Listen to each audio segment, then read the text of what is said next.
उत्सव तीन रंगांचा आभाळ आज सजला, उत्सव तीन रंगांचा आभाळ आज सजला, नतमस्तक मी त्या सर्वांची त्यांनी भारत देश घडविला, नतमस्तक मी त्या सर्वांची त्यांनी भारत देश घडविला. सर्वांना नमस्कार. माझे नाव तन्वी अतुल गावडे. माझ्या शाळेचे नाव सरस्वती विद्यालय रावणगाव. मी आता 5वी मध्ये शिकत आहे. मी आज तुम्हाला 15 ऑगस्ट निमित्त 2-4 शब्द सांगणार आहे, ते तुम्ही शांत चित्ताने ऐकून घ्यावे. तीन रंगी आमचा तिरंगा, तीन रंगी आमचा तिरंगा, केशरी पांढरा आणि हिरवा, केशरी पांढरा आणि हिरवा.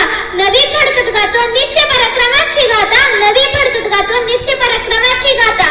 भारतीय तो दिवस अमर झाला, भारतीय तो दिवस अमर झाला. 15 ऑगस्टला आमचा भारत देश स्वतंत्र झाला, 15 ऑगस्टला आमचा भारत देश स्वतंत्र झाला.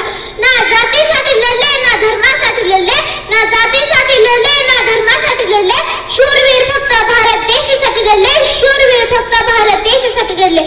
तिरंगा आमचा मान आहे, तिरंगा आमचा मान आहे, पराक्रमाची शान आहे, पराक्रमाची शान आहे. भारताचे तिरंगा